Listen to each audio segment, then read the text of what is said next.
नमस्कार मित्रों, अपन BSc third year में एब्स्ट्रैक्ट अलजेब्रा पढ़ रहे थे और एब्स्ट्रैक्ट अलजेब्रा में अपना चल रहा था नॉर्मल सब ग्रुप। ठीक है, नॉर्मल सब ग्रुप में अपन थ्योरम पढ़ रहे थे और उन्हीं में से थ्योरम की श्रृंखला को आगे बढ़ाते हुए अब अपन नेक्स्ट थ्योरम देखते हैं। और नेक्स्ट थ्योरम क्या कहती है, जी एक ग्रुप है और एच उसका एक सब ग्रुप है और एन जी का एक नॉर्मल सब ग्रुप। जी कोई ग्रुप है, एच सब ग्रुप है और एन है वो उसका नॉर्मल सब ग्रुप है। तो एच इंटरसेक्शन एन उपग्रुप एच का नॉर्मल सब ग्रुप होगा। यानी कि देखो एच है वो सब ग्रुप है जी का, एन है वो नॉर्मल सब ग्रुप है जी का, और कह रहा है एच इंटरसेक्शन एन करेंगे वो नॉर्मल सब ग्रुप होगा एच का। एच इंटरसेक्शन एन करेंगे वो एच का नॉर्मल सब ग्रुप होगा। ठीक है, ये प्रूव करना है। जबकि एच इंटरसेक्शन एन जी में विशिष्ट उपग्रुप होना आवश्यक नहीं है और एच इंटरसेक्शन एन है वो जी का नॉर्मल सब ग्रुप हो, ये आवश्यक नहीं है। यानी कि एच इंटरसेक्शन एन है वो सब ग्रुप तो होगा जी का, लेकिन नॉर्मल हो ये जरूरी नहीं है। अपने को ये प्रूव करना है। यानी कि क्वेश्चन समझ में आया? क्वेश्चन क्या कह रहा है, यानी कि अपनी थ्योरम क्या कह रही है, जी कोई ग्रुप है, एच सब ग्रुप है और एन नॉर्मल सब ग्रुप है। जी ग्रुप है, एच सब ग्रुप है और एन नॉर्मल सब ग्रुप है। तब देखिए एच इंटरसेक्शन एन करेंगे, एच सब ग्रुप है जी का और एन नॉर्मल सब ग्रुप है जी का। तो एच इंटरसेक्शन एन करेंगे वो नॉर्मल सब ग्रुप एच का होगा ना कि जी का। एच का तो वो नॉर्मल सब ग्रुप होगा और एच इंटरसेक्शन एन है, ये है एच इंटरसेक्शन एन है वो एच का नॉर्मल सब ग्रुप होगा और जी का नॉर्मल हो यह जरूरी नहीं है, लेकिन सब ग्रुप होगा। सब ग्रुप तो होगा लेकिन नॉर्मल होना आवश्यक नहीं है। और इसका अपन एग्जांपल बता दूंगा मैं आपको कि ये एच और एन, जी को एक ग्रुप लेंगे, एच सब ग्रुप लेंगे और एन है वो उसका नॉर्मल सब ग्रुप लेंगे। ठीक है, और इसके रेस्पेक्ट में अपन उनके सब ग्रुप एच इंटरसेक्शन एन निकालेंगे, वो एच का तो नॉर्मल होगा जबकि जी का नॉर्मल होना आवश्यक नहीं है, ये अपन देख लेंगे। ठीक है, तो देखिए थ्योरम लिखते हैं अपन पढ़ रहे हैं एब्स्ट्रैक्ट अलजेब्रा।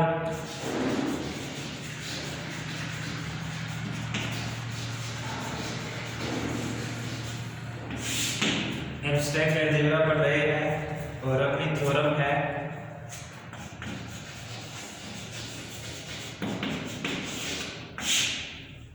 ये थ्योरम कह रही है यदि ग्रुप जी का एक उपग्रुप एच है, यदि ग्रुप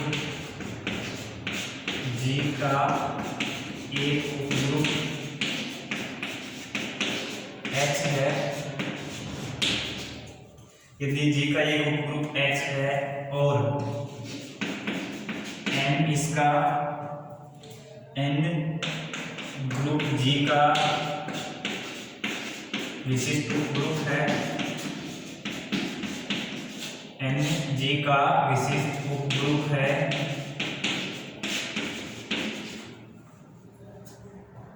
तो एच इंटरसेक्शन एन उपग्रुप एच का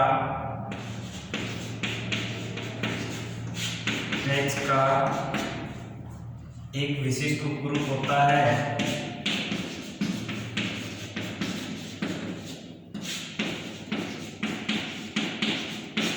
एच का एक विशिष्ट उपग्रुप होता है, यानी कि नॉर्मल सब ग्रुप होता है। ठीक है, जबकि एच इंटरसेक्शन एन का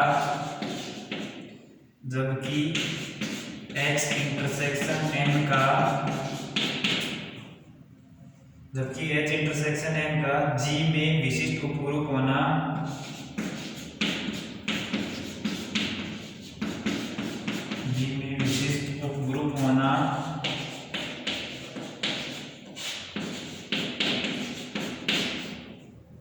आवश्यक नहीं है।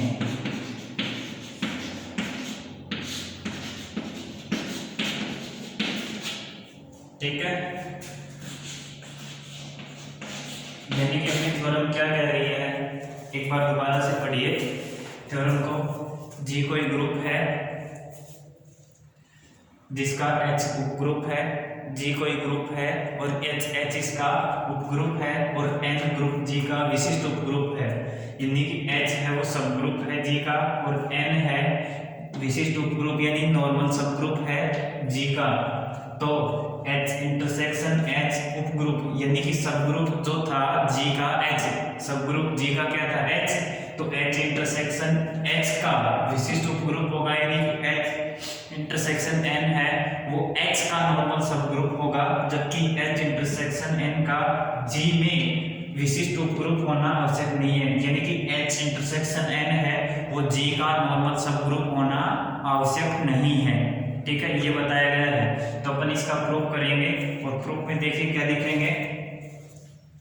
प्रूफ में लिखेंगे क्योंकि किसी ग्रुप के दो ग्रुपों का सर्वनिष्ठ एक उपग्रुप होता है,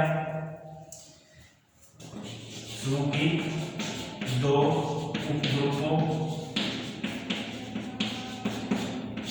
का सर्वनिष्ठ, इससे जस्ट पहले वाली थ्योरम थी वो, इससे जस्ट पहले की थ्योरम क्या थी कि H1 एक सबग्रुप है G का और H2 एक सबग्रुप है G का, तो H1 इंटरसेक्शन H2 है वो भी सबग्रुप होगा G का। ठीक है, ये थी और इसका प्रूफ ज्यादा कोई हार्ड है नहीं, पीछे ये जस्ट इससे पहले वाली थ्योरम है, बहुत कम पूछी जाती है इसलिए मैंने उसको लिखवाया नहीं है, आपको बुक में से पढ़ना है इस थ्योरम को।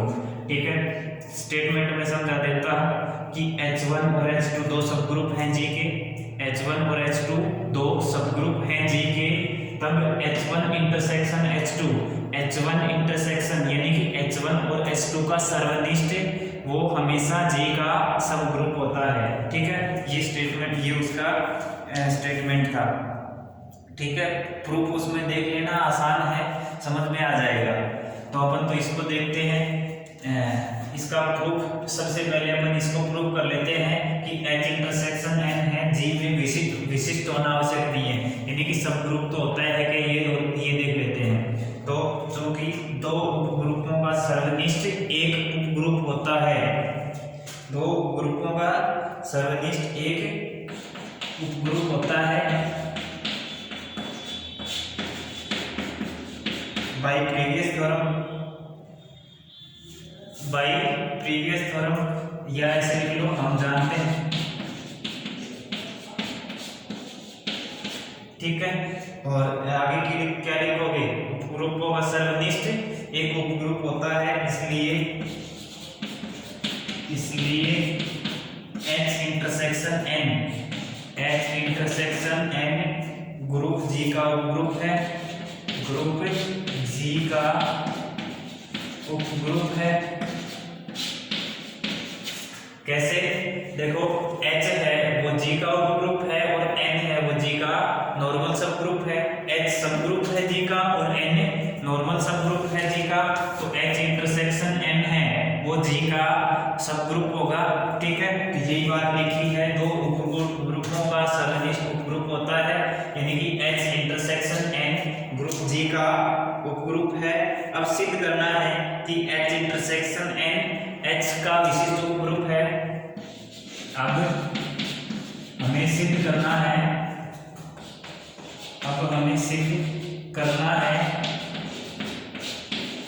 कि H इंटरसेक्शन N उपग्रुप H का विशिष्ट उपग्रुप होता है। H का मैं मिटा देता हूं इधर से,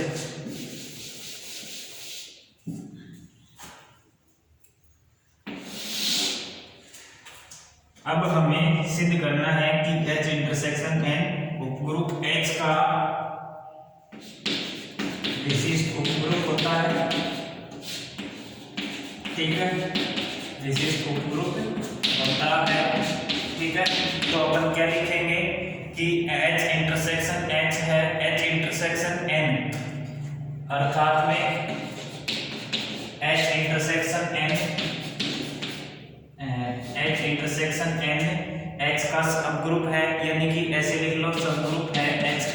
ठीक है।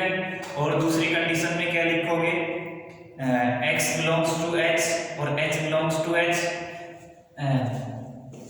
फर्स्ट कंडीशन में ये लिखा, सेकंड कंडीशन में ये साइन किसका होता है, सब ग्रुप का होता है। आप चाहो तो h का ऐसे लिख लो, h इंटरसेक्शन n h का उपग्रुप है, ऐसे भी लिख सकते हो आप, ठीक है। और सेकंड कंडीशन में क्या लिखेंगे कि ये x बिलोंग्स टू h है और h belongs to h intersection n है। This implies x inverse belongs to h intersection n होगा। अब h इंटरसेक्शन n है वो सबसेट है h का, h इंटरसेक्शन n। देखो ये h इंटरसेक्शन n है वो h का सबसेट होगा, क्योंकि दो सेट हैं और उनका जब इंटरसेक्शन करेंगे या तो वो ये इंटरसेक्शन करेंगे तो इंटरसेक्शन है इस सेट से तो हमेशा छोटा आएगा, यानी कि कोई न कोई एलिमेंट या तो सारे एलिमेंट इसमें आ जाएंगे या इससे कम एलिमेंट आएंगे, इससे बड़ा नहीं हो सकता। इसलिए ये h इंटरसेक्शन n है वो h का सबसेट होगा, ठीक है। इसलिए h intersection n group G का ग्रुप है, ठीक है। This implies h intersection n h का उपग्रुप है, ठीक है। अब क्या लिखोगे, माना h belongs to h intersection n, माना h belongs to h intersection n और x बिलोंग्स टू h, तब क्या लिखेंगे, h belongs to h intersection n। This implies h belongs to h तथा h बिलोंग्स टू n, ठीक है। देखो ये कह रहा है h इंटरसेक्शन n का मेंबर है, तब ये इसका मेंबर है, तब क्या लिखेंगे, ये h है इस h का भी मेंबर होगा और ये h है ये इस n का भी मेंबर होगा। तो ये लिखा है कि h बिलोंग्स टू h तथा h belongs to n, h को h का और n का दोनों का मेंबर है। अब देखो साथ ही या क्योंकि h ग्रुप G का उपग्रुप है, G का उपग्रुप है, इसलिए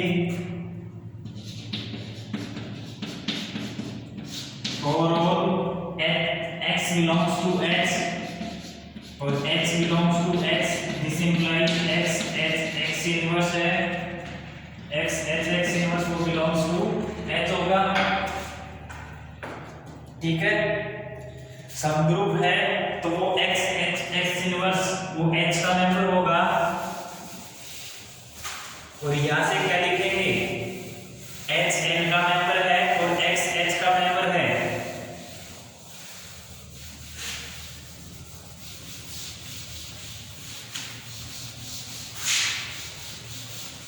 अब देखो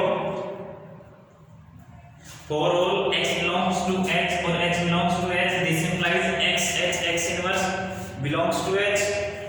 अब यहां से क्या लिखेंगे, तथा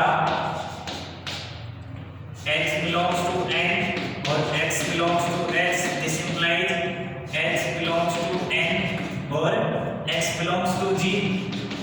देखो ये x है वो h का मेंबर है तो वो g का भी मेंबर होगा, क्योंकि h है वो g का सबग्रुप है, h g का सबग्रुप है तो h का जो मेंबर है वो g का भी मेंबर होगा। तो वही लिखा है h तो n का ही है और x है वो g का मेंबर है। तो अपन यहाँ से क्या लिखेंगे, दिस इंप्लाइज x इनवर्स है वो भी n का मेंबर होगा, क्योंकि n है वो क्या है g का नॉर्मल सबग्रुप है। क्यों लिखेंगे, क्योंकि n है वो क्या है g का नॉर्मल सबग्रुप है, ठीक है। अब यहां से देखो x इनवर्स वो n का मेंबर है और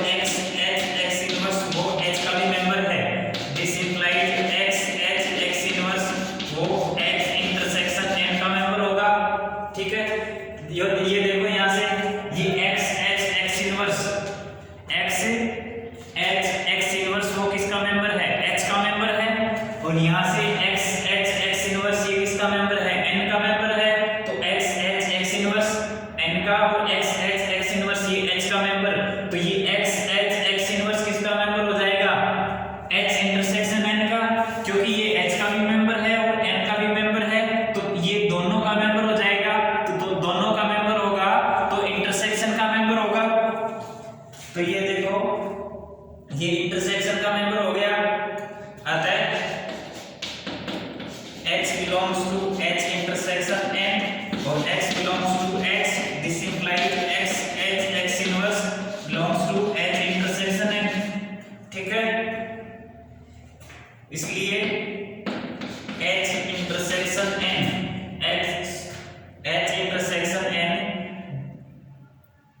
h का एक विशिष्ट उपग्रुप है, H का एक विशिष्ट उपग्रुप है। ठीक है,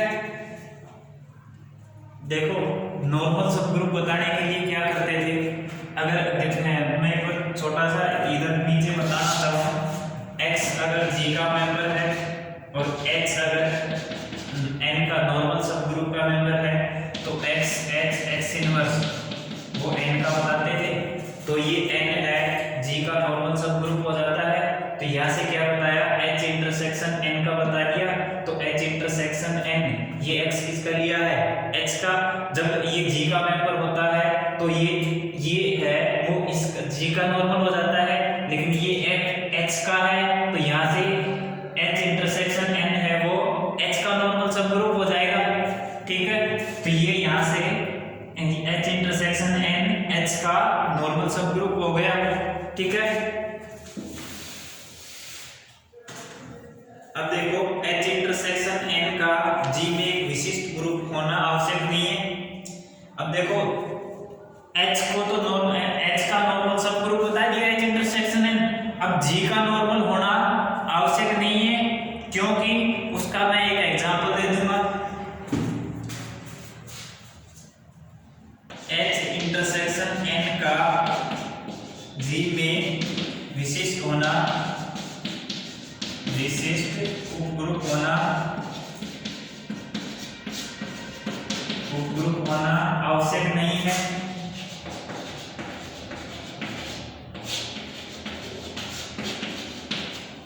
विशिष्ट उपग्रुप होना आवश्यक नहीं है। और एग्जाम्पल लिखो उसका, एग्जाम्पल S4 का उपग्रुप H तथा विशिष्ट उपग्रुप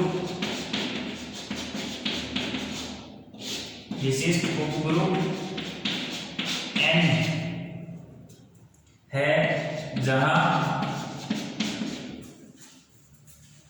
देखो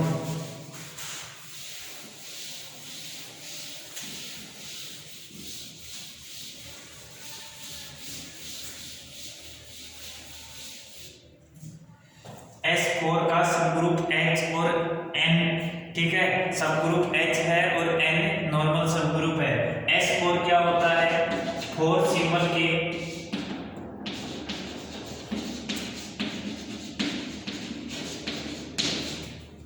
एककी आच्छादक फंक्शन, एककी आच्छादक फलन का समुच्चय। फोर सिंबल के एककी आच्छादक फलन का समुच्चय, जैसे 1 2 3 4 ये 4 सिंबल हो गए, 1 2 3 4, इसमें 4 ये भी 4 सिंबल हो गए, 1 की इमेज 1, 2 की इमेज 2, 3 की इमेज 3, 4 की इमेज 4। ऐसे ही 1 2 3 4, 1 2 3 4, 1 की इमेज 2, 2 की इमेज 3, 3 की 4 और 4 की 1। ठीक है, इसको तो हम लिखते हैं 1 की इमेज 1, 2 की इमेज 2, 3 की इमेज 3 और 4 की इमेज 4। इसके लिए ये होगा, और इसके लिए 1 की इमेज 2, 2 की इमेज 3, 1 की इमेज 2, 2 की इमेज 3, 3 की इमेज 4 और 4 की इमेज 1। वापस से साइकिल कंप्लीट। ठीक है, इस तरह से होते हैं। तो ये जितने एलिमेंट आएंगे वो 1 1 और 2 फंक्शन होंगे और उनका कलेक्शन ये इस तरह से होगा। ठीक है, तो मैं एक बार बता दूं, S4 तो ग्रुप समझ में आ ही गया होगा, और H है आइडेंटिटी 1 2 3 4 और 1 3 2 4 और 1 4 3 2 1 2 3 4 और 1 4 2 3 और 1 3 2 4। ठीक है, ये हो गया।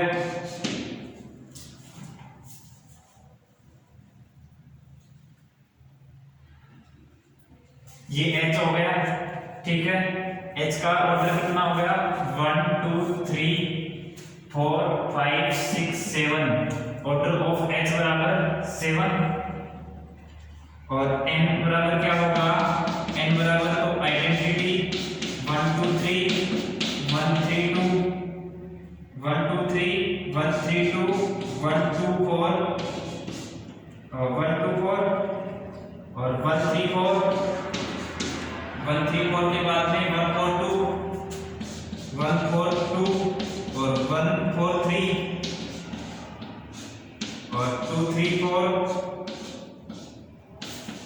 2 4 3 1 2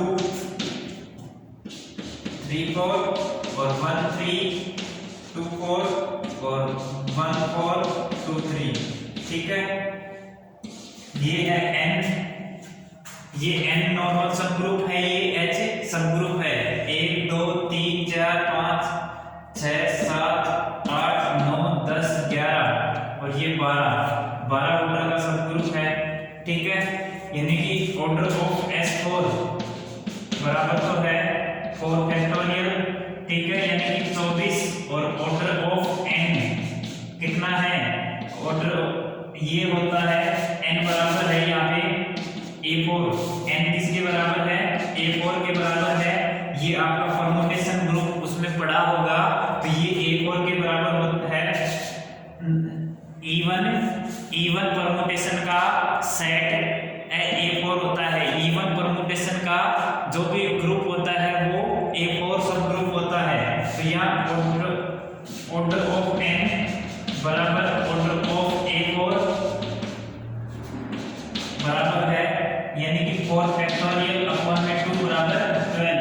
यानी कि एक थ्योरम आएगी इंडेक्स 2 यानी कि ऑर्डर ऑफ S4 बटे ऑर्डर ऑफ A4 करेंगे, तो ये अगर 2 आए, 2 इंडेक्स आए तो वो नॉर्मल सब ग्रुप होता है। यहाँ A4 है वो नॉर्मल सब ग्रुप है S4 का, बट A4 इंटरसेक्शन H करेंगे वो नॉन नॉर्मल सब ग्रुप ऑफ S4। ठीक है, A4 और H का अगर नॉर्मल सब ग्रुप करेंगे तो वो S4 का नॉर्मल सब ग्रुप नहीं आएगा। ठीक है, या इसको ऐसे कर लो कि इसको हटा लो।